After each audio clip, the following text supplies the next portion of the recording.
Mes chers bien-aimés frères et sœurs dans le Seigneur, Shalom. Je suis votre humble serviteur, l'évangéliste Prince Kouka.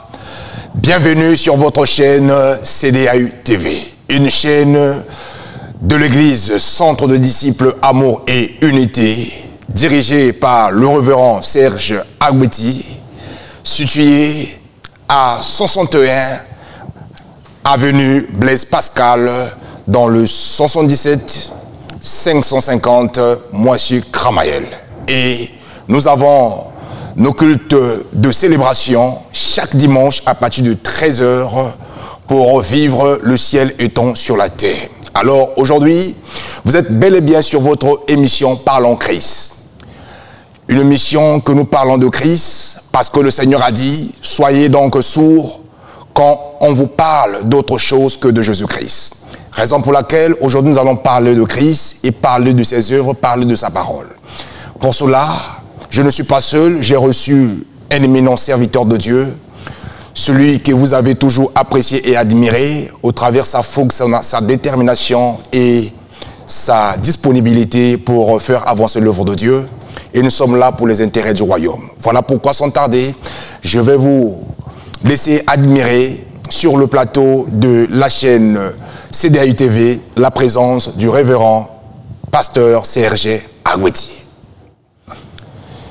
Shalom mon cher pasteur. Shalom, shalom mon cher évangéliste. Comment vous allez? Très très bien, par la grâce de Dieu. Nous sommes très honorés, très ravis de vous recevoir sur les plateaux de la chaîne CDAU TV. Merci beaucoup, merci. L'honneur et le plaisir est partagé. Gloire au Seigneur. Et nous sommes là sur notre émission Parlons Christ. Exactement. Alors en cette période de la Pentecôte, alors quels sont vos mots d'emblée de cette émission?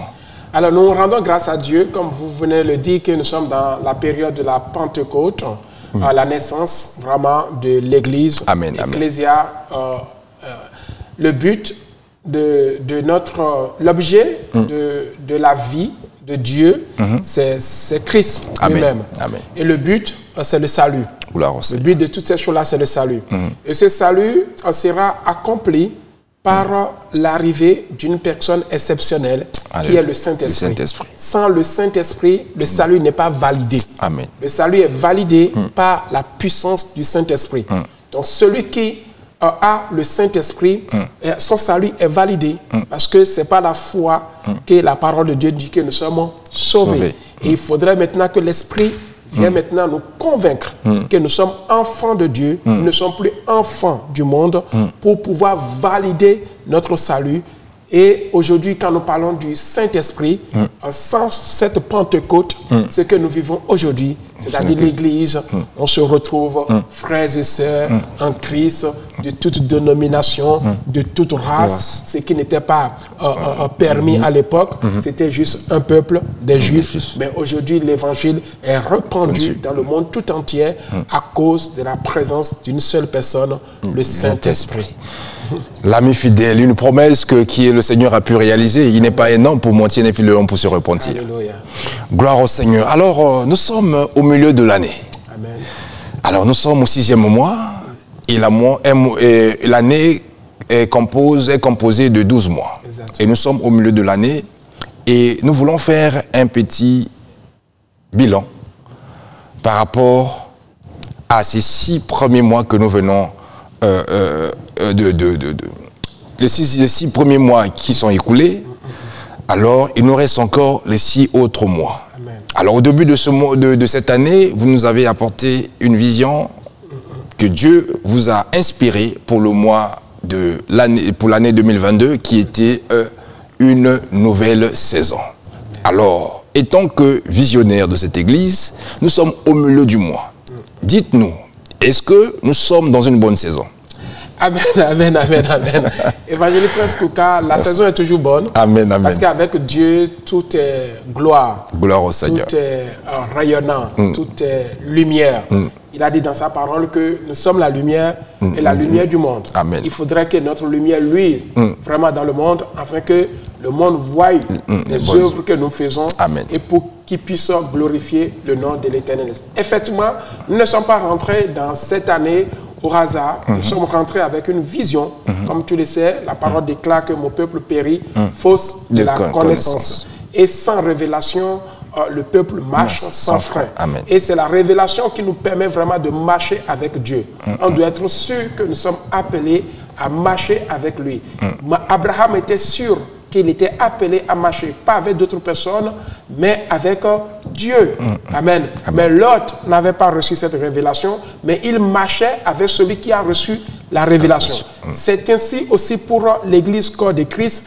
Dieu va donner la révélation à un leader, à Moïse, à une révélation à un pasteur comme moi.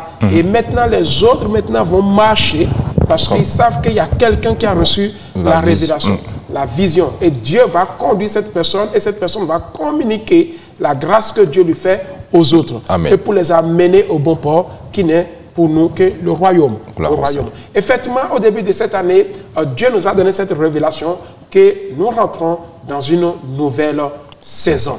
Et jusqu'à présent, quand nous voyons tout ce que le Seigneur est en train de faire autour de nous, la saison n'est que bonne. Amen, amen, amen, amen, amen. Gloire au Seigneur. Alléluia. Alors, quelles sont les retombées déjà de ces 6 premiers mois que, étant que visionnaire, que vous êtes satisfait du travail, de la marche que le Seigneur est en train de nous conduire jusqu'à bon port? Oui, au début de l'année, ça n'a pas été. Nous venons de très très loin après Covid et tout ce que nous avons connu, le changement aussi de notre local. L'église n'a pas changé, l'église reste la même, le changement de local. Et il fallait maintenant qu'on puisse vraiment rebâtir certaines choses, aller à la conquête de d'autres membres, de d'autres fidèles. Et c'est ce qui est en train de se faire d'une manière progressive. Amen. Et nous voyons vraiment comment le travail est en train de se faire, comment le peuple est en train de prendre conscience de ce qu'il est en train de vivre. Et nous voyons la progression, nous voyons vraiment que l'Église est en train de s'asseoir, et la maturité commence à prendre place, la stabilité commence à prendre place, parce que quand tu arrives dans un nouveau endroit, c'est pas évident vraiment de prendre les repères. Et jusqu'à notre 6e mois, nous pouvons dire que ça y est, les repères ont été repérés. Amen, amen, amen. La conquête est déjà acquise. Maintenant, nous sommes sur la bonne voie, évangéliste. Gloire au Seigneur. En tout cas, je suis sur la bonne voie. Nous sommes sur la bonne voie, nous sommes sur la bonne voie. Alors, nous avons vu qu'il y a certaines habitudes que vous n'avez pas abandonnées. De chaque début du mois, exactement, nous avons toujours une semaine de jeûne et de prière. Exactement. Et puis, avec un nouveau thème que nous lançons dans le mois. Alors, quels sont déjà ces 6 premiers mois pourraient peut-être nous faire une récapitulative par rapport à des thèmes et à des moments que nous avons vécus par rapport à tout ce que le Seigneur a déjà apporté, et même voir des témoignages qui sont palpables au travers de toutes les personnes qui sont en train de participer à ce genre de programme. Alléluia. Nous bénissons le Seigneur et vous savez, la croissance et le développement, l'épanouissement et la vie de Dieu, quand je parle de la multiplication et la maturité de l'Église, dépend de ces moyens que nous sommes en train de pratiquer, c'est-à-dire la vie de prière. La vie de prière est nécessaire pour voir une Église avancer, pour voir une Église persévérer. Il faut que cette Église prie. C'est pour cela que nous avons mis en place chaque mois, lorsque nous recevons un thème, le mois dernier, nous avons parlé des manifestations, des dons, ça c'est le mois précédent, et après le mois dernier, nous avons parlé les effets du feu du Saint-Esprit. Donc c'est chaque fois que Dieu permet que nous rentrons dans un nouveau mois, il nous donne une orientation. Et sur la base de cette orientation, nous prenons du temps pour jeûner et prier. Et en ce mois de juin dans lequel nous sommes rentrés, nous avons pris du temps vraiment pour prier sur un thème qui est très très important et pour lequel nous sommes là d'ailleurs. Un thème... Tout à l'heure, nous allons revenir sur ça. Mais je pense que c'est quelque chose que Dieu a permis pour que le peuple de Dieu ne perde pas cette faveur, ne perde pas cette saveur qu'ils ont, cet engouement, ne perd pas cette zèle de se rapprocher de Dieu, parce que la seule manière pour se rapprocher de Dieu, c'est de prier. Et quand nous prions, ça nous permet de communiquer avec Dieu, de parler avec Dieu, ça brise notre état parce que dans la prière, nous allons aborder, par exemple, le brisement, l'humilité, le pardon. Voilà les choses que nous retrouvons dans la prière. Ce n'est pas que demander tout le temps, tout le temps. Et comme cette prière est mensuelle, donc du coup, si quelqu'un, on ne peut pas demander la même chose tout le temps, tout le temps. Arrivé à un moment, tu vas te poser la question, il faut qu'il y ait un brisement, il faut qu'il y ait une humilité, il faut qu'il y ait un pardon, il faut qu'il y ait échange avec Dieu. Donc du coup, les gens commencent à comprendre ce que c'est que prier. Prier n'est pas dit simplement demander. Et chaque mois, on n'a pas que des choses à demander, on a aussi des prières à faire en faveur du peuple, en faveur de la nation, pour sa famille, pour la croissance de l'Église. Et voilà un peu l'évangéliste Prince Kouka, les choses que nous avons mises en place et dans lesquelles nous sommes en train de couler parce que c'est une nouvelle saison. Gloire, c'est une nouvelle saison. Donc la saison, elle est bonne, elle est fertile. Alléluia. Alors, gloire au Seigneur, nous voyons que la saison, elle est fertile parce que nous avons eu des nouveaux locaux. Et voilà, parlons-en un peu de ce cadre parce que nous sommes en train d'aller de gloire en gloire, d'apporter la perfection. Exactement. Alors ça fait du bien aussi à toutes les personnes qui nous suivent de voir un changement. Exactement. Avec le Seigneur, nous ne devons pas seulement être dans la monotonie. Exactement. Dieu est un Dieu de multi-systèmes. Alors dites-nous, quand vous voyez déjà tout ce que vous apportez par rapport à l'aide du Saint-Esprit, est-ce que vous vous arrêtez déjà là pour dire que non, waouh, j'ai déjà fait aussi un peu... j'ai déjà donné au Seigneur ce qu'il fallait et je dois maintenant regarder, attendre ma récompense. Évangéliste, sur ce point, on ne peut jamais dire ça, on est encore très jeune. Amen, amen. Je me souviens de Caleb, à l'âge de 80 ans ou 84 ans à peu près, il voyait qu'il n'a pas assez fait. Et il va voir Josué, son collaborateur, après Moïse, pour dire à Josué, écoutez, toi et moi, on avait fait une promesse. Pour dire si on conquit, on arrive à obtenir Cana, voilà, cette ville me reviendra. Maintenant, laisse-moi aller conquérir. J'ai encore la force comme si j'avais 34 ou 35 ans. Donc, nous voyons que quand nous servons le Seigneur, on ne peut pas être fatigué, on ne peut pas dire, moi, j'ai assez fait, voilà, j'ai combattu. Non, Paul a été très clair avec nous. Il dit, je cours.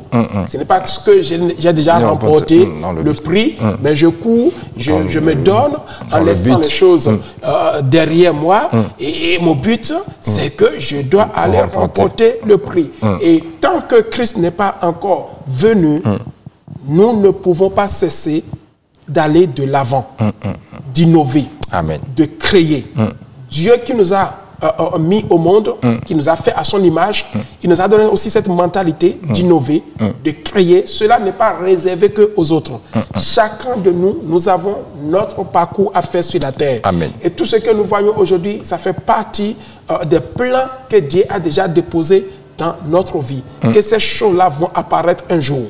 Et quand ça arrive, je ne suis pas surpris. Je me dis, si je l'ai fait, c'est que c'était déjà prédestiné. C'était déjà sur mon chemin. Et je dois passer par là. C'est pour cela qu'aujourd'hui, nous voyons, et il faut que les choses changent, il faut que nous évoluions. Et aujourd'hui, la technologie est dans le monde. Il faut que l'Église aussi se donne à la technologie. Il ne faut pas que les gens viennent dans l'Église et ils se sentent comme s'ils sont encore dans l'Antiquité, dans les anciens temps. Non, le monde aujourd'hui doit évoluer. Qu'est-ce que nous dit la Bible dans le livre de Romains? Nous allons le lire. Romains chapitre 8, à son verset 19, la parole de Dieu que aussi la création attend d'elle avec un ardent désir la révélation des fils de Dieu. Aussi la création c'est tout ce que nous voyons. Elle attend de qui? De l'Église, de nous, les enfants de Dieu. De cette Église aussi une révélation. La révélation de qui? Des fils de Dieu. Et nous sommes là pour montrer aussi à la création que tout appartient à notre Père.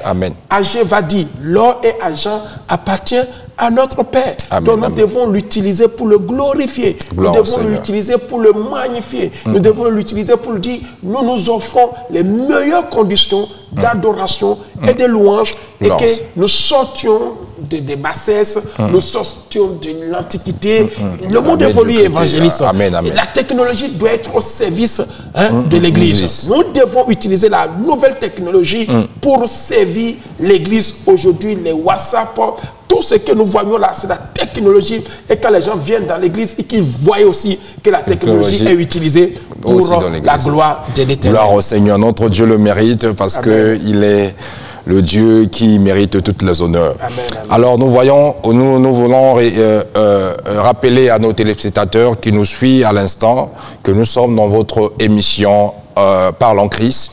Donc pour soutenir ce que le pasteur venait de faire, de dire, que toutes les personnes qui sont de l'Église ou qui sont hors de l'Église et qui sont vraiment touchées par cette œuvre, alors j'aimerais vous encourager à soutenir cette vision. Donc vous avez l'IBAM qui est là, vous avez le PayPal, donc toutes les références sont là, bien aimés dans le Seigneur. Vous avez le numéro du pasteur, vous pouvez l'appeler. C'est vraiment bien de contribuer, de encourager des genres des initiatives afin que l'œuvre de Dieu puisse aller de l'avant. Alors que Dieu vous bénisse d'avance pour votre engagement.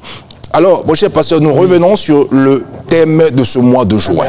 Alors, nous venons de débuter ce mois de juin et nous sommes en période de la Pentecôte et nous savons que le Seigneur vous a inspiré par rapport à un thème qui s'intitule « Ce qui fait la force d'une église ou de l'église ». Alors nous savons que l'église est née à la Pentecôte. Alors maintenant les téléspectateurs, les fidèles de l'église veulent savoir d'avance qu'est-ce qui fait la force d'une église. Parce que l'église a été née pour vivre cette force, cette puissance de Dieu ici sur la terre. Alors dites-nous et démontre-nous qu'est-ce qui fait la force d'une église. Alléluia. Nous bénissons le Seigneur. Nous rentrons dans un mois, pour moi, c'est un mois d'inauguration. Pour inaugurer ce que Christ a fait pour nous après sa mort. 50 jours plus tard, nous avons eu l'effusion vraiment du Saint-Esprit, d'où la naissance de l'Église, d'où la naissance de Ecclésia. Aujourd'hui, l'Église est rentrée dans le monde par l'effusion, c'est-à-dire comme le prophète Joël l'a dit, que dans les derniers temps, je reprendrai de mon esprit sur toute chair. Vous voyez, je reprendrai de mon esprit sur toute chair. Vos fils et vos filles, vos vieillards, vos jeunes gens, vos serviteurs et vos servantes, voilà, prophétiseront, auront des songes, serviront. Et nous avons vu l'accomplissement de cette parole le jour de la Pentecôte. Le jour de la Pentecôte, d'où la naissance de l'Église.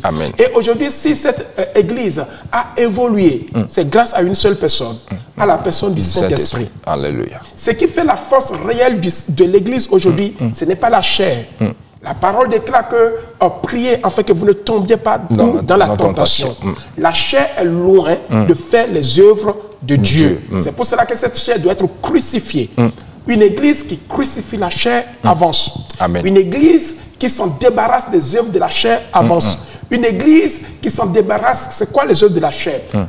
Le livre de Galates nous le fait comprendre très bien. L'idolâtrie. Nous ne pouvons pas être dans l'église et continuer toujours à pratiquer de l'idolâtrie. L'ivrognerie, les essais de table, tout ce qui est semblable à des essais de table, l'hypocrisie, le mensonge, la trahison, l'adultère. Vous voyez, les faux miracles, les manipulations, toutes ces choses-là font la faiblesse de l'Église. Mais la seule chose qui fait la force de l'Église, c'est le Saint-Esprit. C'est l'Église, corps de Christ que nous sommes aujourd'hui. Nous cherchons la puissance du Saint-Esprit, qu'elle se manifeste en nous tout le temps. Nous allons voir l'Église avancer. L'Église avance par la puissance, la manifestation du Saint-Esprit. Parce que là où il y a le Saint-Esprit, il y a les fruits qui l'accompagnent. Les fruits, c'est quoi? L'amour. Les fruits, c'est quoi? C'est l'unité. Les fruits, c'est quoi? C'est la foi. Les fruits, c'est quoi? C'est la bénignité. Les fruits, c'est quoi? C'est le discernement. Donc, toutes ces choses-là accompagnent l'Église. Comme on dit, la bénédiction accompagne, la grâce accompagne la faveur, mais sont dans la puissance du Saint-Esprit. L'Église doit revenir à la manifestation de l'Esprit. Là où l'Esprit se manifeste, mon frère, la haine n'a plus sa place. Quand la haine est là, c'est qu'il n'y a pas l'esprit. Quand la concurrence est là, et moi je veux faire plus que toi, je veux voir comme tu vois. Aujourd'hui, le monde d'aujourd'hui, tout le monde veut voir. Vision, vision, vision. Et toutes ces choses-là est en train de détruire l'Église. Parce qu'une erreur d'une vision, c'est Jésus qui est doigté. C'est l'Église qui est doigtée. C'était mal prophétisé. Ah, il m'a prophétisé, je n'ai pas eu. Pourquoi? Parce que les gens, au lieu de chercher la manifestation de Dieu en eux, ils sont en train de chercher une révélation. Ils veulent fonder leur vie sur la prophétie. Ils vont fonder leur vie sur la révélation. Or, de base, ces choses ne nous étaient pas enseignées. C'est enseigné nulle part que l'Église doit être fondée sur la révélation d'une prophétie. Vous voyez? Amen. C'est fondé nulle part. Et aujourd'hui, qu'est-ce que Paul nous dit? Dans le livre de Philippiens chapitre 4, le verset 13, Paul va dire quoi? Je puis tout par celui qui me fortifie. Et je crois, évangéliste, vous s'arrêtez que premièrement, la force d'une église, en dépit de tout ce que je viens de citer, c'est le Saint-Esprit. C'est le Saint-Esprit. Alors, gloire au Seigneur. Alors, si quelqu'un nous entend, il est en train de nous suivre, il demandait, mais qu'est-ce qu'une église alors? Alléluia. On rend grâce à Dieu pour revenir rapidement. Vous savez, nos pères, les Abraham, les David, n'ont pas réellement connu ce que nous connaissons aujourd'hui comme on s'appelle Église. Parce que l'Église est née par une seule personne, c'est-à-dire Jésus. Amen. Jésus est l'auteur. C'est lui qui a dit, rassemblez-vous. Et il a dit à Pierre, dans le livre de Matthieu chapitre 16, quand nous lisons à partir du verset 16 à 17, 18, sur cette pierre, je bâtirai mon église. Mon église. Les Abraham ont connu l'autel, les David ont connu les tabernacles, ils ont connu les temples, mais nous avons connu l'église. Alors qu'est-ce que c'est que l'église? L'église, quand nous prenons la tradition grecque qui signifie rassemblement, rassemblement, ou assemblée de personnes convoquées dans le but spécial, l'église chrétienne est composée de ceux que Dieu a appelés hors du monde. Donc aujourd'hui, si je dis que je suis église, je suis une église, c'est que quelque part Dieu m'a appelé hors du monde. Donc si je suis encore dans le monde, je ne suis pas encore église. Donc les paniers qui sont dans le monde ne sont pas églises. Mais si tu penses que tu es dans l'église, mais que tu es encore dans le monde, tu ne peux pas être église. Il faut sortir totalement du monde. Mais il y a les gens qui se disent que l'église est dans le cœur. Amen. Qu'est-ce que vous pouvez peut-être ajouter là pour continuer? Bon, l'église, comme nous venons de l'expliquer, que ce sont des gens appelés d'abord, appelés hors du monde, c'est-à-dire les gens mis à part. Mis à part pour quelque chose, mis à part pour quelqu'un. Donc j'ai été mis à part pour Christ. Et il y a tellement de choses que nous pouvons développer en tant que pasteur quand nous parlons de l'église. L'église est l'épouse. Donc si nous devons rentrer un peu encore dans les détails, une prédication. Nous sommes fiancés à quelqu'un. Donc quand je dis mis à part, hors d'eux, donc nous sommes fiancés à qui? À Christ. Pour ceux-là qui connaissent très bien, ils vont comprendre là où je vais en arriver. Pourquoi le Seigneur nous met à part? Parce que nous sommes fiancés à lui. Or, tout ce qui est à Dieu ne doit pas être corrompu, ne doit pas être partagé par d'autres choses. C'est pour cela que Dieu n'a jamais voulu qu'en tant que des enfants de Dieu, nous partageons sa gloire avec les gens du monde. Donc nous ne pouvons pas s'associer, mélanger. Paul l'a dit au livre de Corinthiens, que voilà, il n'y a aucun rapport entre la lumière et les ténèbres. Entre la lumière et les ténèbres. Il nous a mis dans son admirable lumière. Donc c'est ça que c'est veut dire mis à part pour quelqu'un. Et nous avons été mis à part pour Christ, qui est l'époux, dont nous sommes l'épouse. Et nous devons travailler en tant que des fiancés pour un mariage glorieux. Et ce mariage, c'est le retour de Christ qui va faire que nous allons rentrer dans la noce. Amen. Gloire au Seigneur. Parce que tu ne peux pas rentrer dans une noce si préalablement tu n'as pas été marié. Donc il faut d'abord se marier et après noce. Or ce mariage n'est pas encore consommé. Or nous sommes simplement à l'étape de fiançailles. Et il faut que les fiançailles maintenant soient préparées selon les règles de l'époux. Amen. Selon les règles de l'époux. Et quelles sont les règles de l'époux? Donnez-vous à l'esprit. Cherchez la sanctification. Il faut que moi seul je sois dans votre vie. Et maintenant, pour préparer cette rencontre, nous devons nous retrouver. D'où nous parlons d'une assemblée. Une assemblée pour honorer celui qui nous a mis à part. Pour préparer la maison de celui qui nous a mis à part. Parce que lui-même, le jour de la Pentecôte, il n'a pas dit chacun restez chez vous. L'ordre que chacun a reçu, c'est que vous allez aller dans une chambre haute. Vous allez rester ensemble. Et c'est là où vous aurez la manifestation du Saint-Esprit. Donc c'est pour cela qu'il y a ces rassemblements, ces locaux dans lesquels l'Église se retrouve, rien que pour adorer un seul Dieu, pour voir la manifestation du Saint-Esprit, car Dieu a quelque chose à parler à son peuple. Et quand Dieu veut parler, il va parler par la bouche d'un serviteur. Ceux-là qu'il a appelés dans le livre d'Éphésiens. Notre rôle, ce n'est pas d'aller dans chaque maison pour parler à chaque personne. Non, c'est de rassembler les gens. Et nous ne pouvons pas les rassembler. Nous choisissons un local pour leur rassemblement. C'est tout. C'est vrai. Quand on dit que nous sommes église, chacun est église. Mais il faudrait que le pour nous parle par le moyen de quelqu'un. Et nous nous réunissons autour de cette personne pour écouter le message. Et le seul lieu, c'est ce qu'on appelle un rassemblement, une assemblée. Et le mot assemblée se trouve très bien dans la Bible, dans le livre de Hébreux, chapitre 10, à partir du verset 22, pour ceux-là qui veulent encore connaître, aller en profondeur, évangéliste. N'abandonnez pas vos assemblées. Gloire au Seigneur, nous sommes toujours avec le pasteur Serge Agouti, que nous sommes en train de parler du thème du mois ici à l'église de CDAU. Donc le thème qui s'intitule « Ce qui fait la force d'une église ». Alors si vous êtes touché par ce message, je vous invite vraiment chaque dimanche pendant tout ce mois de juin, de venir à partir de 13h ici à l'église CDAU, donc à 61 avenue Blaise Pascal, à 77 550 Moissy-Cramaël, pour vivre vraiment la parole de Dieu, pour voir comment ça sera enseigné dans sa totalité. Parce que la Bible dit que la foi vient de ce qu'on entend, et ce qu'on entend vient de la parole de Christ. Et l'homme ne vivra pas du pain seulement, mais de toute parole qui sort de la bouche de l'Éternel. Donc nous devons vraiment manger, parce que le chemin est trop long pour nous, donc nous devons vraiment saisir la parole du Seigneur. Alors, quand le Seigneur vous a inspiré ce qui fait la force d'une église, cela veut dire, quelque part, il y a des choses qui détruisent l'église. L'église est en train de perdre sa force, l'église est en train de perdre sa valeur.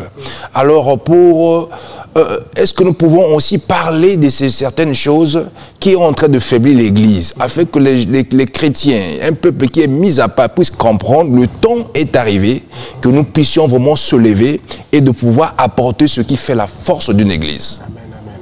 Amen. Ce thème est tellement vaste, évangéliste. Amen. Et je pense que nous tous, nous avons les yeux.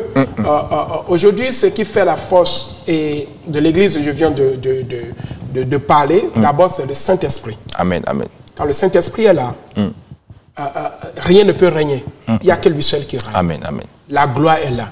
Et chacun doit chercher l'Esprit. Amen. Parce que l'Esprit est un. Tu ne peux pas dire que tu as le Saint-Esprit et que tu as encore la haine pour ton frère. Pour ton frère. Tu ne peux pas dire que tu as le Saint-Esprit et que toi, tu n'aspires pas aux choses de Dieu. Quand nous faisons les choses de Dieu, celui qui est poussé par l'Esprit s'intéresse. Amen. Et nous avons vu, dès le commencement, lors de l'église primitive, la force de cette église, c'était la manifestation du Saint-Esprit. Amen. Le Saint-Esprit poussait les gens à louer, à adorer. Le Saint-Esprit poussait les gens à aller à l'enseignement des apôtres. Ils écoutaient, ils enseignaient, ils adoraient. Et le Saint-Esprit leur permettait, les convainquait, bien aimé, de partager la communion fraternelle. Et l'autre dit non, moi je dois être là où les choses de Dieu règnent. Je suis appelé pour. Et le Saint-Esprit leur permet aussi la fraction des pains. Et la Bible me fait comprendre qu'en faisant ces choses, et l'Église ne cessait de grandir. Parce que Dieu ajoutait à chaque instant qu'il y a unité, les âmes. Vous voyez? Amen. Parce que Dieu veut que son peuple soit sauvé. Amen. Et quand il voit les intérêts, il envoie des gens.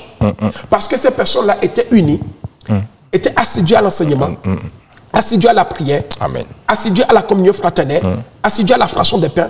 Et Dieu a vu son intérêt.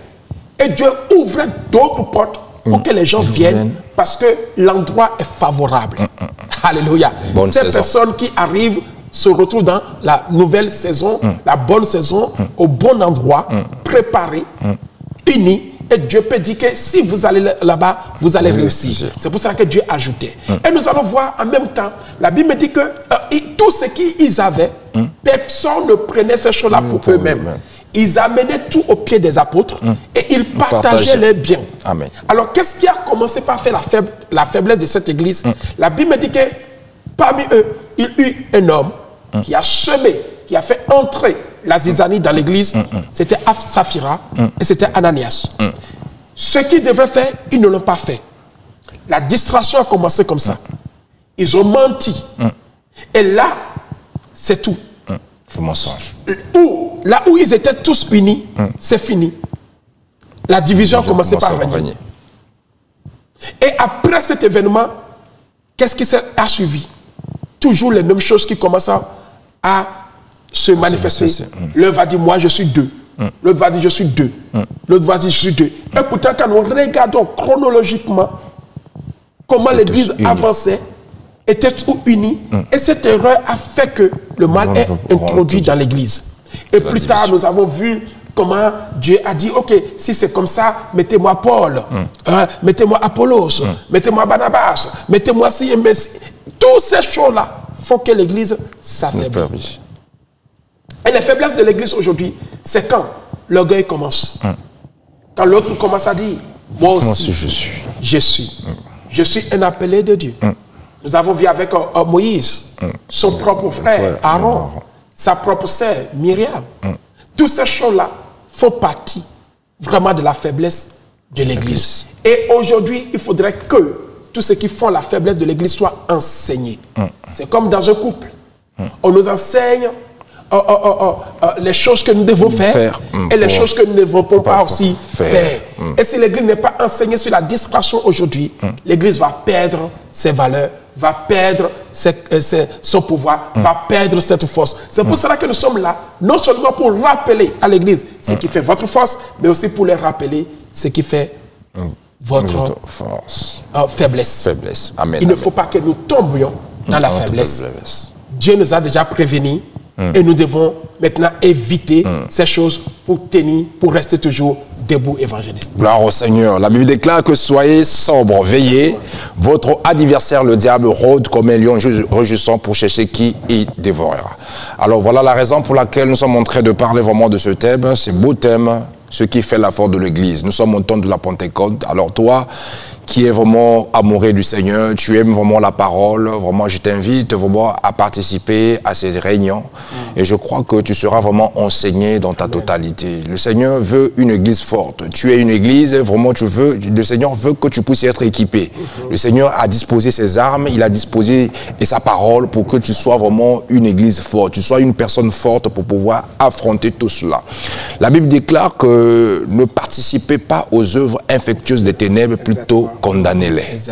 Alors nous voulons maintenant que l'Église puisse maintenant jouer son rôle afin de pouvoir condamner tout ce qui est mauvais. Parce qu'aujourd'hui nous voyons qu'il y a certaines choses que les gens apprécient, disent que non c'est bon, Dieu est Dieu de grâce. Et on roule avec ça et ça affaiblit l'église. Et tant que pasteur, et je crois que vous avez cette expérience-là et que vous les vivez, et là où il y a des choses que les gens apprécient, oh le Seigneur dit de les condamner. Mais on veut que nous puissions avoir un peu la légèreté de trouver ça normal. Or, ça affaiblit le groupe, ça affaiblit l'église et ça affaiblit les personnes qui constituent cette église. Alors, étant que pasteur, quel est le mot, quelle est la parole que tu pourrais apporter à cela, ce que le Seigneur nous dit? Amen. Comme vous venez de le dire, la parole a été très claire. Où le Seigneur nous a dit veiller. Veiller, c'est être prompt. Amen. Être aux aguets et discerner. Veiller, c'est discerner les choses. Discerner le temps, discerner la saison, discerner les Écritures, peser les paroles, amen, peser la prophétie, discerner la prophétie. Et le Seigneur a été très clair, veillez et prier. Et plus loin, il va dire quoi? Que nous sommes dans les mauvais temps. Les temps que nous traversons sont très difficiles. Et nous devons veiller sur tout ce que nous voyons. Amen. Alors, c'est une alerte qui est très capitale pour que l'Église se réveille. Ce n'est pas tout ce qui brille forcément qui est de l'or. Le vrai or, c'est celui qui est passé par le feu du Saint-Esprit, éprouvé par le feu. Ça, c'est le vrai or. Amen. Mais tout ce qui brille, la Bible a été très claire dit, en ces derniers temps, vous aurez des gens qui vont venir à mon nom, en disant que je suis la lumière. Sans moi, vous ne pouvez pas.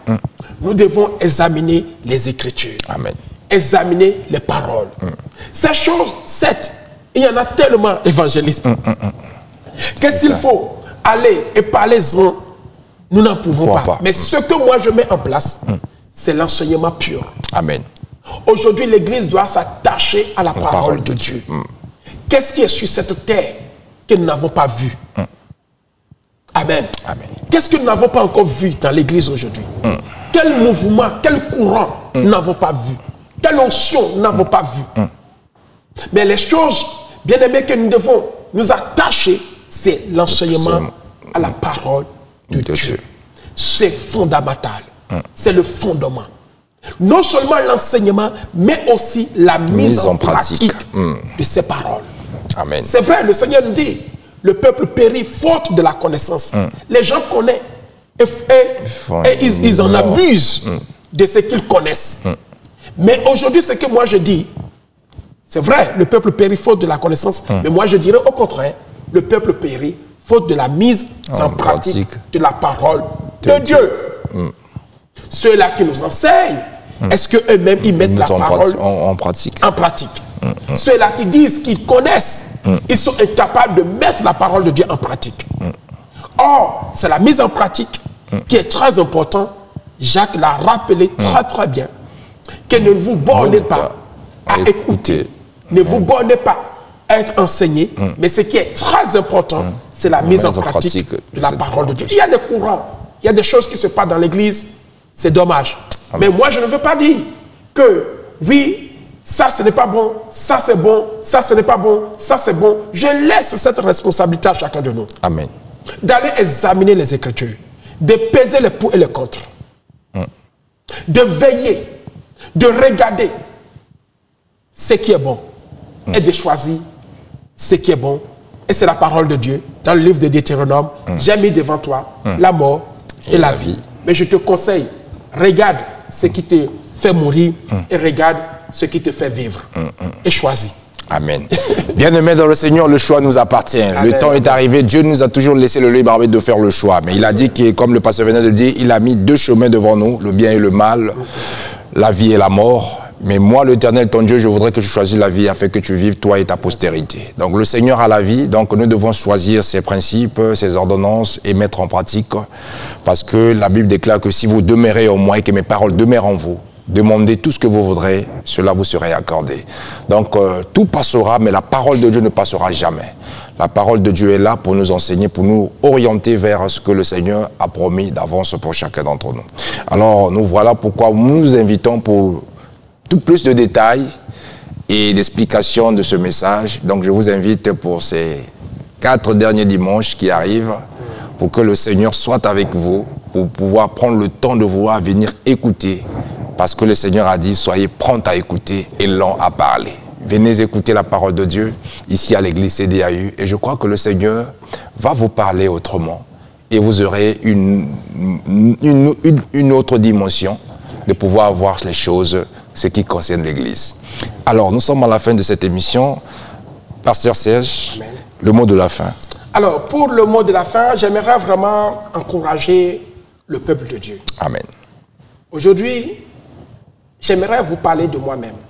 Alléluia. Si vous enlevez l'église dans ma vie, je suis perdu. Il y a une destinée pour laquelle je suis né. C'est ce que je vis aujourd'hui. Amen. Sans église, je suis perdu. Vous enlevez l'église, je ne sais pas ce que je vais devenir. Alléluia. Donc l'église, c'est ma destinée.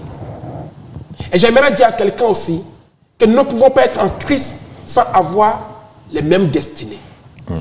Ta destinée, c'est l'Église. Alors prends soin de ta destinée. Si l'Église t'apporte la vie, si l'Église est le chemin par lequel tu peux arriver, prends soin de cette Église-là. L'Église, c'est ton frère. L'Église, c'est ta soeur. Le premier commandement que Dieu nous donne, il dit, tu aimeras l'Éternel, ton Dieu. Et le deuxième commandement qui suit, tu aimeras ton prochain comme toi-même. Et l'Église, comme je l'ai défini, mes bien-aimés, c'est tous ceux-là qui ont accepté Jésus-Christ comme le seul Seigneur et Sauveur et qui confessent la même foi, pas deux fois, la même foi, et qui vivent, bien-aimés, la même vie de Christ. La vie de Christ, elle n'est pas différente. C'est la même que nous vivons. Il n'y a pas quelqu'un qui est favorite par rapport à la vie de Christ. C'est la même vie. Alors j'aimerais vous encourager à aimer l'Église. Plus vous l'aimez, plus elle vous aime. Plus vous l'appréciez, plus elle vous élève. Plus vous le glorifiez, plus vous serez glorifié. L'Église est notre destinée. Nous n'en avons pas deux. Et cette Église, mes bien-aimés, doit être préparée par nous-mêmes. Parce que c'est nous qui sommes non seulement le but, Christ étant l'objet, mais le but, c'est que nous soyons sauvés dans cette Église-là. Et tu dois être sûr que l'œuvre que tu es en train d'accomplir aujourd'hui t'amène au salut. Si cette œuvre ne t'amène pas au salut, je nous appelle à la repentance. Je nous appelle à nous examiner. Je nous appelle, mes bien-aimés, à prendre conscience de ce que nous sommes en train de faire. Est-ce que je suis cette Église dont nous sommes en train de parler? Une Église pure, une Église qui vit dans la vérité, une Église unie à son frère, à sa sœur, une Église qui connaît la vérité, une Église qui honore Christ, qui est la tête, le chef suprême, une Église qui se prépare en tant que fiancée pour rentrer dans le mariage et enfin passer à la fête des noces.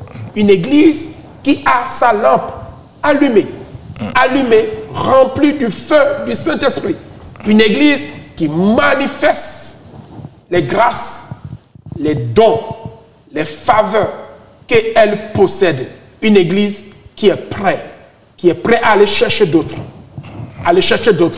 Pour qu'ensemble, le mariage ce jour-là soit glorieux, car Jésus revient chercher une Église qui ne vit pas dans l'iniquité, une Église qui ne vit pas dans l'adultère, une Église qui ne vit pas dans l'hypocrisie, une Église qui ne vit pas, bien-aimé, dans les choses souillées de ce monde, une Église qui ne vit pas dans le mensonge, une Église qui ne vit pas dans tout ce que le monde possède, mais une Église qui est réservée à son époux et qui lave ses robes tous les jours et qui garde ses vêtements blancs jusqu'à l'avènement du Seigneur. Voilà l'Église que Dieu cherche. Et je sais que nous le sommes. Nous n'allons pas décevoir notre Seigneur. Il viendra et il nous trouvera dans l'état où lui, il veut nous voir. Que Dieu nous bénisse. Que Dieu nous bénisse. Donc, c'était le pasteur Serge Agbeti au travers de cette émission Parlons Christ. Nous avons fait le bilan de ces 6 premiers mois de l'année 2022. Nous avons une autre vision, la nouvelle saison. Alors, nous sommes au milieu de l'année, donc au travers ce mois de juin, qui est le mois que nous venons de vivre cette l'ère prophétique, donc la fête de la Pentecôte.